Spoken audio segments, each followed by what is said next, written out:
شام کو منو سوامی کے ساتھ میں ڈی ایس پی کے گھر گیا اور اسے ساری بات بتائی۔ میں نے اسے بتایا کہ اگر وہ واقعی سنجیدہ ہے تو پہلے 4 دن کی پابندی ہٹا دے، کیونکہ میں منو سوامی کے ساتھ شکار پر نکل رہا ہوں، سو اگر 5ویں دن پولیس والے آ کر اسے لے گئے تو میرا کام ادھورا رہ جائے گا۔ پولیس والے نے واضح کیا کہ اس نے 4 ہی روز کی مہلت دی ہے، مگر میری سفارش پر وہ 4 روز کی قید ہٹا دیتا ہے اور جتنے دن میں تیندوے کے پیچھے لگا رہوں منو سوامی آزاد رہے گا۔ اس کے علاوہ اس نے مجھے ایک خط بھی دیا جس کی روح سے تمام پولیس والے میری مدد کو تیار ہوتے۔ ظاہر ہے کہ یہ سب باتیں منو سوامی کی عدم موجودگی میں ہوئیں، ورنہ وہ سست پڑ جاتا۔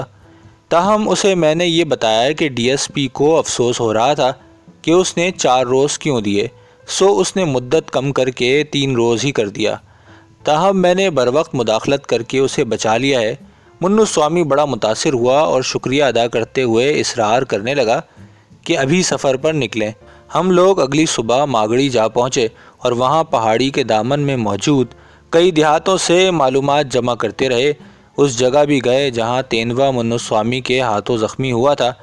اس طرح معلومات لیتے ہوئے ہم آخر کار ماگڑی گاؤں جا پہنچے اور میں نے وہاں ان سپاہیوں سے بات کی جو دفعدار کو واپس لائے تھے۔ پھر ہم کار پر سوار ہو کے کلاسبت روانہ ہوئے اور راستے سے معلومات حاصل کی۔ راستے میں وہ گاؤں بھی آیا جہاں گھوڑا زخمی ہوا تھا۔ آخر کار ہم کلاسبت جا پہنچے اور وہاں میں سب انسپکٹر سے ملا اور اسے ڈی ایس پی کا خط دیا۔ اس نے جھٹکے والے کو بلوا بھیجا اور میں نے اس سے مزید سوالات کیے۔ ان سب باتوں میں شام ہو گئی اور ابھی تک تیندوے کے بارے میں کوئی معلومات نہ مل سکی کہ وہ کہاں رہتا ہے یا اس کی مخصوص عادات کیا ہیں۔ ظاہر ہے کہ مجھے علم تھا کہ ہمیں کوئی جلدی نہیں، مگر منو سوامی کو ایسے لگ رہا تھا کہ اس کی زندگی کے 3 دن بچے ہیں۔ ہم ماگڑی واپس لوٹے اور مسافر بنگلے میں رات گزاری۔ اگلی صبح ایک دبلا پتلا سا بندہ آیا اور بولا کہ وہ آس پاس کی پہاڑیوں سے شہد جمع کر کے گزر بسر کرتا ہے اور اس کے علاوہ جڑی بوٹیاں ڈھونڈتا ہے اور موقع ملے تو خرگوش، تیتر اور بٹیر بھی پکڑتا ہے۔ اس نے بتایا کہ ایک رات قبل اسے ہماری آمد کا علم ہوا تھا کہ ہم تیندوے کے بارے میں پوچھ گچھ کر رہے ہیں، تو وہ ہمیں بتانے آیا ہے کہ وہ تیندوے کی رہائش گاہ تقریباً یقین سے جانتا ہے کہ وہ ماگڑی پہاڑ پر کس جگہ رہتا ہے۔ میں نے جرح کی کہ تمہیں کیسے پتہ چلا، تو اس نے بتایا کہ چند ہفتے قبل وہ کچھ جڑی بوٹیاں جمع کر رہا تھا کہ اس نے خون کی لکیر دیکھی۔ اس نے پیچھا کیا تو دیکھا یہ خون کے نشانات ایک تیندوے کے پگ کے ساتھ جا رہے تھے۔ اس نے مزید پیچھا نہ کیا کہ اسے علم تھا کہ ایک شام قبل کسی نے تیندوے کو زخمی کیا تھا۔ اسے ایک غار کا علم تھا جس پر شہد کے کئی چھتے تھے اور وہ ان سے شہد نکالتا تھا۔ 2 روز قبل وہ وہاں گیا تاکہ شہد کا جائزہ لے سکے۔ اسے دفعدار کے زخمی ہونے کے بارے میں کوئی علم نہیں تھا۔ ابھی وہ کچھ دور تھا کہ اسے تیندوے کے غرانے کی آواز آئی۔ 1 ہفتہ قبل کے خون کے نشانات اسے یاد آئے تو اس نے دوڑ لگا دی۔ یہ خبر واقعی اہم تھی۔ میں نے مزید سوالات شروع کیے اور وہ بندہ مجھے غار تک لے جانے پر تیار ہو گیا، مگر کہا کہ کم از کم 1 فرلانگ تک خاردار جھاڑیوں کے نیچے رینگ کر جانا ہوگا۔ میں نے حامی بھری اور منو سوامی کو حکم دیا کہ وہ اپنے وعدے کے مطابق ہمارے ساتھ چلنے کو تیار ہو جائے، کیونکہ اسی نے تیندوے کو زخمی کیا تھا۔ اس نے ذرا بھی خوف نہ دکھایا۔ پولیس نے اسے اتنا ڈرا دیا تھا کہ وہ تیندوے سے زیادہ پولیس سے خوفزدہ تھا۔ میں نے دن گرم ہونے کا انتظار کرتے ہوئے ناشتہ کیا۔ مقصد یہ تھا کہ دن کی گرمی کی وجہ سے تیندوا غار کے اندر آرام سے سو جائے۔ اگر زیادہ جلدی پہنچے تو ہماری آمد سے باخبر ہو کر تیندوا بھاگ سکتا ہے۔ ہم بنگلے سے 10 بجے نکلے اور 15 منٹ سے بھی کم وقت میں ہم مطلوبہ وادی کے سامنے پہنچ گئے۔ ہمارے رہنما کا نام الی مٹھو تھا۔ اس نے بتایا کہ اب ہمیں کار یہیں چھوڑ دینی چاہیے۔ میں نے کار کو سڑک سے ہٹا کر ایک درخت کی چھاؤں میں کھڑا کیا اور ہم تینوں اتر گئے۔ میں نے رائفل کا بلٹ دیکھ لیا کہ صحیح کام کر رہا ہے۔ پھر ہم تینوں غار کی سمت چل پڑے۔ یہ پہاڑی سڑک سے 2 میل دور ہے۔ ہم اس کے دامن میں پہنچے اور وادی کو چل پڑے جو درختوں کی وجہ سے اب نظروں سے اوجھل ہو گئی تھی۔ تاہم دونوں پہاڑی چوٹیاں دکھائی دے رہی تھیں۔ 1 گھنٹے کی سخت چڑھائی کے بعد ہم خاردار جھاڑی تک جا پہنچے۔ اسی جگہ ہمیں الی مٹھو نے اشارہ کر کے کچھ دور جھاڑیوں کے سوراخ کی جانب اشارہ کیا جہاں سے ہمیں رینگ نہ تھا۔ یقین کیجئے کہ 1 فرلانگ کا یہ فاصلہ انتہائی مشقت طلب تھا۔ پسینے سے شرابور ہم باہر نکلے اور جگہ جگہ کانٹوں سے لہو بہہ رہا تھا۔ الی مٹھو آگے تھا، میں اس کے پیچھے اور منو سوامی سب سے پیچھے۔ نکلنے تک ہمارے کپڑے بری طرح پھٹ چکے تھے۔ آخر ہم ان جھاڑیوں سے آگے بڑھے تو پہاڑیاں شروع ہو گئیں اور جگہ جگہ بڑے ٹول بکھرے ہوئے تھے اور گھاس بکثرت تھی جو کئی فٹ اونچی تھی۔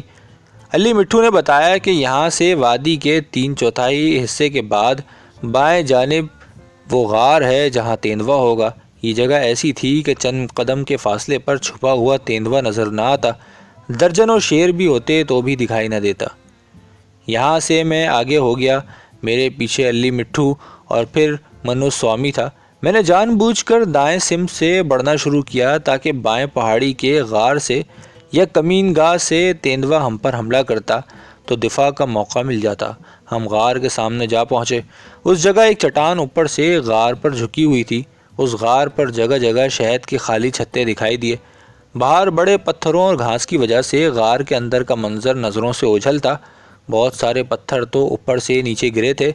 پھر ہمیں آواز آئی، کوئی جانور غرا رہا تھا۔ الی مٹھو نے میرا بازو پکڑا مگر میں نے یہ آواز پہلے سن لی تھی۔ یہ آواز تیندوے کی بھی ہو سکتی تھی اور ریچھ کی بھی۔ میں نے رک کر غور کیا، 2 کام ہو سکتے تھے۔ یہ آواز ہمارے سامنے یا تو غار سے آئی تھی یا اس کے پاس کسی اور جگہ سے۔ میں یا تو غار میں پتھر پھینکتا یا پھر سیدھا آگے بڑھتا۔ تاہم مجھے پیش قدمی مناسب نہ لگی کہ درندہ اوپر تھا اور نیچے کی طرف بھاگتے ہوئے اس کی رفتار بہت بڑھ جاتی۔ اگر میں اسے گھاس اور پتھروں کی وجہ سے آتا نہ دیکھ پاتا یا گولی خطا ہو جاتی تو مہلک صورتحال بن جاتی۔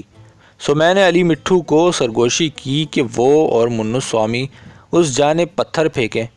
کچھ نہ ہوا۔ بھری ہوئی رائفل کو اٹھاتے ہوئے میں کسی بھی جنبش کو دیکھنے کا منتظر رہا۔ میرے ساتھیوں نے مزید پتھر پھینکے مگر کچھ نہ ہوا۔ پھر مجھے دائیں جانب لمبی گھاس میں ہلکی سی حرکت دکھائی دی۔ یہ گھاس غار تک پھیلی ہوئی تھی اور اس کے کنارے سے شروع ہو رہی تھی۔ ہوا سے بھی یہ گھاس ہل سکتی تھی اور کوئی جانور بھی ہو سکتا تھا، تاہم یہ بات پکی تھی کہ یہ جانور ریچھ نہیں ہو سکتا۔ جنوبی انڈیا میں پایا جانے والا ریچھ کالے رنگ کا ہوتا ہے اور بھوری گھاس میں کالا ریچھ صاف دکھائی دے جاتا ہے۔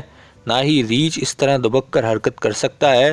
یہ کافی سادہ لو سا جانور ہوتا ہے اور یا تو سیدھا حملہ کرتا ہے یا پھر بھاگ جاتا ہے۔ میں نے خوب غور کیا، مجھے کچھ چتکبرا سا دکھائی دیا جو غار کے اوپر والی چٹان پر پہنچ گیا۔ یہ جانور اب رک کر ہمیں دیکھنے لگا مگر اس کا منہ یا سر دکھائی نہیں دے رہا تھا۔ چند سیکنڈ میں یہ جانور غائب ہو جاتا۔ میں نے اس جانور کا نشانہ لیا اور آہستہ سے ایک گولی چلا دی۔ تیندوا سیدھا ہوا میں اچھلا اور دوہرا ہو کر نیچے گرا اور قلابازیاں کھاتا ہوا ڈھلوان میں پہنچ کر گھاس میں غائب ہو گیا۔ میں ایک بڑے پتھر پر چڑھا مگر مجھے کچھ دکھائی نہ دیا۔ 10 منٹ انتظار کے بعد الی مٹھو اور منو سوامی کو چھپنے کا اشارہ کر کے میں آگے بڑھا۔ ایک پتھر سے دوسرے پر جست کرتے ہوئے میں نے تلاش جاری رکھی، تاہم یہ ساری احتیاط بیکار ثابت ہوئی کیونکہ تیندوا مر چکا تھا۔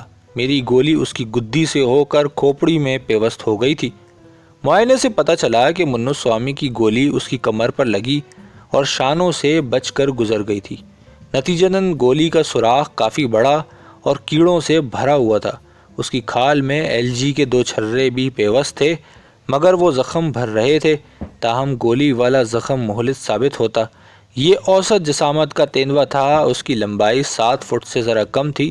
اب تیندوے کی لاش کو خاردار جھاڑیوں سے نکالنا بہت ہی مشکل کام تھا مگر ہم نے اس کو نکال کر ہی دم لیا۔ شام کو تیندوے کی لاش DSP کے قدموں میں رکھ دی گئی۔ DSP کے ساتھ میری ملاقات کو ابھی 2 روز بھی نہیں ہوئے تھے کہ ہم نے تیندوے کی لاش اسے لا کر دے دی۔ وہ بہت خوش ہوا۔